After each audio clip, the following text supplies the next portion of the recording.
सीताराम बंधुवर। और अब श्लोक संख्या 34।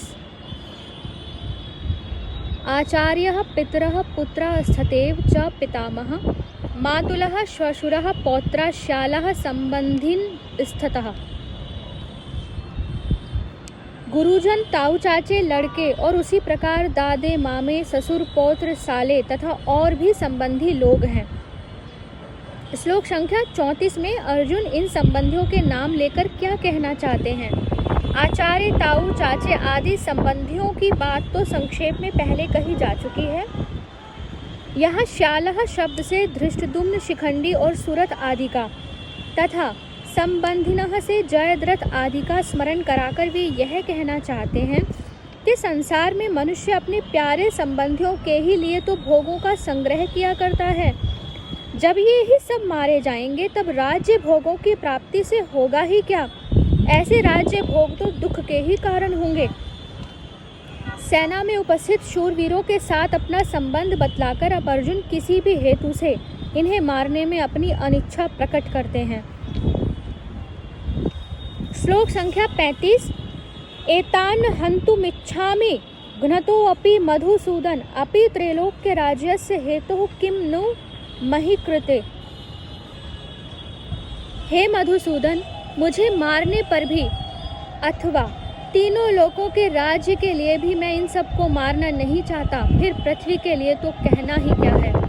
अर्जुन ने यह क्यों कर कहा कि मुझे मारने पर भी मैं इन्हें मारना नहीं चाहता, क्योंकि दोनों सेनाओं में स्थित संबंधियों में से जो अर्जुन के पक्ष के थे उनके द्वारा तो अर्जुन के मारे जाने की कोई कल्पना ही नहीं हो सकती। इसलिए अर्जुन ने घ्नतः और अपि शब्दों का प्रयोग किया है। उनका यह भाव है कि मेरे पक्ष वालों की तो कोई बात ही नहीं है, परंतु जो विपक्ष में स्थित संबंधी है वे भी जब मैं युद्ध से निवृत्त हो जाऊंगा तब संभवतः मुझे मारने की इच्छा नहीं करेंगे, क्योंकि वे सब राज्य के लोभ से ही युद्ध करने को तैयार हुए हैं। जब हम लोग युद्ध से निवृत्त होकर राज्य की आकांक्षा ही छोड़ देंगे तब तो मारने का कोई कारण ही नहीं रह जाएगा। परंतु कदाचित इतने पर भी उनमें से कोई मारना चाहेंगे तो उन मुझे मारने की चेष्टा करने वालों को भी मैं नहीं मारूंगा। तीनों लोगों के राज्य के लिए भी नहीं, फिर पृथ्वी के लिए तो कहना ही क्या है। इस कथन का क्या तात्पर्य है। इससे अर्जुन ने यह भाव दिखलाया है कि पृथ्वी के राज्य और सुखों की तो बात ही कौन सी है। इनको मारने पर कहीं त्रिलोकी का निष्कंटक राज्य मिलता हो तो उसके लिए भी मैं इन आचार्य आदि आत्मीय स्वजनों को नहीं मारना चाहता। यहाँ यदि यह पूछा जाए कि आप त्रिलोकी के राज्य के लिए भी उनको मारना क्यों नहीं चाहते, तो इस पर अर्जुन अपने संबंधियों को मारने में लाभ का अभाव और पाप की संभावना बताकर अपनी बात को पुष्ट करते हैं। श्लोक संख्या 36। निहत्य धार्तराष्ट्रान्नः का प्रीतिः स्यात् जनार्दन पापमेवाश्रयस्मान् हत्वे तानातायिनः। हे जनार्दन, धृतराष्ट्र के पुत्रों को मारकर हमें क्या प्रसन्नता होगी। इन आतताइयों को मारकर तो हमें पाप ही लगेगा। प्रश्न है, धृतराष्ट्र के पुत्रों को मारकर हमें क्या प्रसन्नता होगी, इस कथन का क्या भाव है। अर्जुन कहते हैं कि विपक्ष में स्थित इन धृतराष्ट्र पुत्रों को और उनके साथियों को मारने से इस लोक और परलोक में हमारी कुछ भी इष्ट सिद्धि नहीं होगी, और जब इच्छित वस्तु ही नहीं मिलेगी तब प्रसन्नता तो होगी ही कैसे। अतएव किसी दृष्टि से भी मैं इनको मारना नहीं चाहता। स्मृतिकारों ने तो स्पष्ट शब्दों में कहा है, आततायिन मायांतम हन्या देवा विचारयन नात ताई वधे दोषो हंतुर्भवति कश्चन। मनुस्मृति।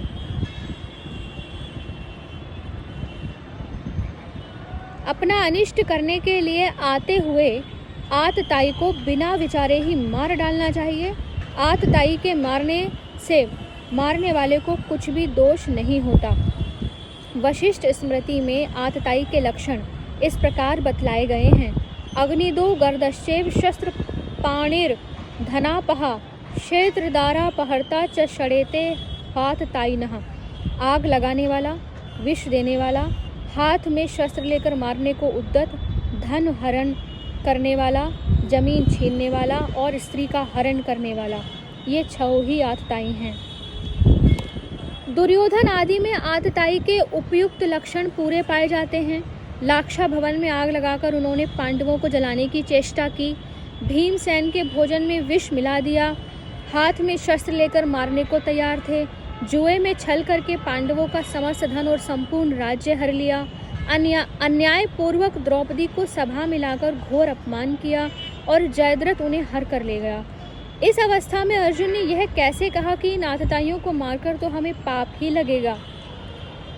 उत्तर है कि इसमें कोई संदेह नहीं कि स्मृतिकारों के मत में आतताइयों का वध करना दोष नहीं माना गया, और यह भी निर्विवाद सत्य है कि दुर्योधन आदि आतताई भी थे। परंतु कहीं स्मृतिकार ने एक विशेष बात यह कही है, स एव पापिष्ठतमो यह कुर्यात कुल नाशनम, जो अपने कुल का नाश करता है वह सबसे बढ़कर पापी है। इन वाक्यों को सामान्य आज्ञा की अपेक्षा कहीं बलवान समझकर यहाँ अर्जुन यह कह रहे हैं कि धृतराष्ट्र के पुत्र आतताई होने पर भी जब हमारे कुटुंबी हैं तब इनको मारने में तो हमें पाप ही लगेगा और लाभ तो किसी प्रकार भी नहीं। ऐसी अवस्था में मैं इन्हें मारना नहीं चाहता। अर्जुन ने इस अध्याय के अंत तक इसी बात का स्पष्टीकरण किया है। स्वजनों को मारना सब प्रकार से हानिकारक बतलाकर अब अर्जुन अपना मत प्रकट कर रहे हैं। श्लोक संख्या 37।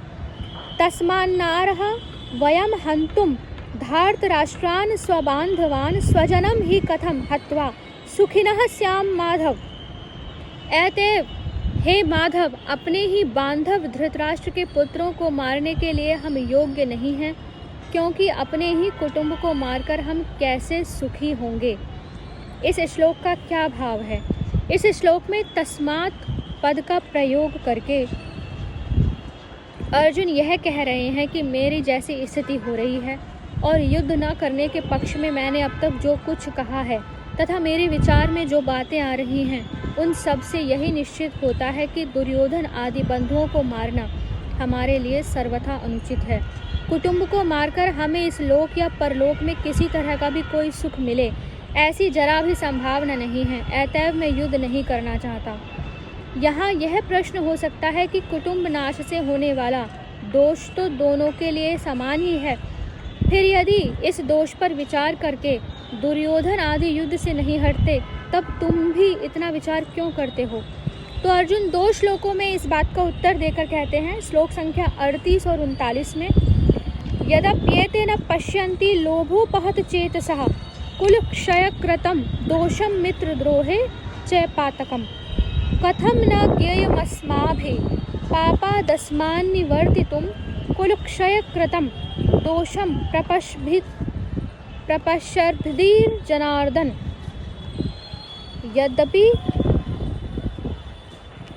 लोभ से भ्रष्टचित हुए ये लोग कुल के नाश से उत्पन्न दोष को और मित्रों से विरोध करने में पाप को नहीं देखते, तो भी हे जनार्दन, कुल के नाश से उत्पन्न दोष को जानने वाले हम लोगों को इस पाप से हटने के लिए क्यों नहीं विचार करना चाहिए?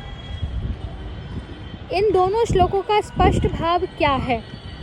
यहाँ अर्जुन के कथन का यह भाव है कि अवश्य ही दुर्योधन आदि का यह कार्य अत्यंत ही अनुचित है, परंतु उनके लिए ऐसा करना कोई बड़ी बात नहीं, क्योंकि लोभ ने उनके अंतःकरण के विवेक को नष्ट भ्रष्ट कर दिया है। इसलिए ना तो वे यह देख पाते हैं कि कुल के नाश से कैसे कैसे अनर्थ और दुष्परिणाम होते हैं, और ना उन्हें यही सूझ पड़ता है कि दोनों सेनाओं में एकत्रित बंधु बांधवों और मित्रों का परस्पर वैर करके एक दूसरे को मारना कितना भयंकर पाप है। पर हम लोग जो उनकी भांति लोभ से अंधे नहीं हो रहे हैं और कुल नाश से होने वाले दोष को भली भांति जानते हैं, जानबूझकर घोर पाप में क्यों प्रवृत्त हों? हमें तो विचार करके इससे हट ही जाना चाहिए। कुल के नाश से कौन कौन से दोष उत्पन्न होते हैं, इस पर अर्जुन कहते हैं श्लोक संख्या 40 में, कुलक्षये प्रणश्यन्ति कुल धर्मः सनातनः धर्मे नष्टे कुलम कृतस्नमधर्मो अभिभवत्युत। कुल के नाश से सनातन कुल धर्म नष्ट हो जाते हैं। धर्म के नाश हो जाने पर संपूर्ण कुल में पाप भी बहुत फैल जाता है। सनातन कुल धर्म किन धर्मों को कहते हैं और कुल के नाश से उन धर्मों का नाश कैसे हो जाता है? अपने अपने कुल में परंपरा से चली आती हुई जो शुभ और श्रेष्ठ मर्यादाएं हैं, जिनसे सदाचार सुरक्षित रहता है और कुल के स्त्री पुरुषों में अधर्म का प्रवेश नहीं हो सकता।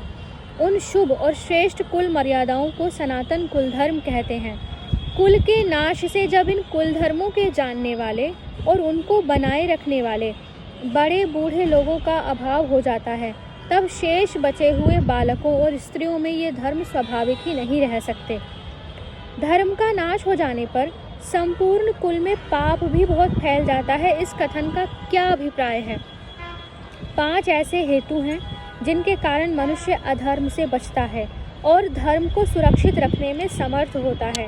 ईश्वर का भय, शास्त्र का शासन, कुल मर्यादाओं के टूटने का डर, राज्य का कानून और शारीरिक आर्थिक अनिष्ट की आशंका। इनमें ईश्वर और शास्त्र सर्वथा सत्य होने पर भी वे श्रद्धा पर निर्भर करते हैं, प्रत्यक्ष हेतु नहीं है। राज्य के कानून प्रजा के लिए ही प्रधानतया होते हैं। जिनके हाथों में अधिकार होता है वे उन्हें प्रायः नहीं मानते। शारीरिक तथा आर्थिक अनिष्ट की आशंका अधिकतर व्यक्तिगत रूप में हुआ करती है। एक कुल मर्यादा ही ऐसी वस्तु है जिसका संबंध सारे कुटुंब के साथ रहता है। जिस समाज या कुल में परंपरा से चली आती हुई शुभ और श्रेष्ठ मर्यादाएं नष्ट हो जाती हैं, वह समाज या कुल बिना लगाम के मतवाले घोड़ों के समान यथेच्छाचारी हो जाता है। यथेच्छाचार किसी भी नियम को सहन नहीं कर सकता। वह मनुष्य को सर्वथा उच्छृंखल बना देता है। जिस समाज के मनुष्यों में इस प्रकार की उच्च श्रृंखलता आ जाती है, उस समाज या कुल में स्वाभाविक ही सर्वत्र पाप छा जाता है।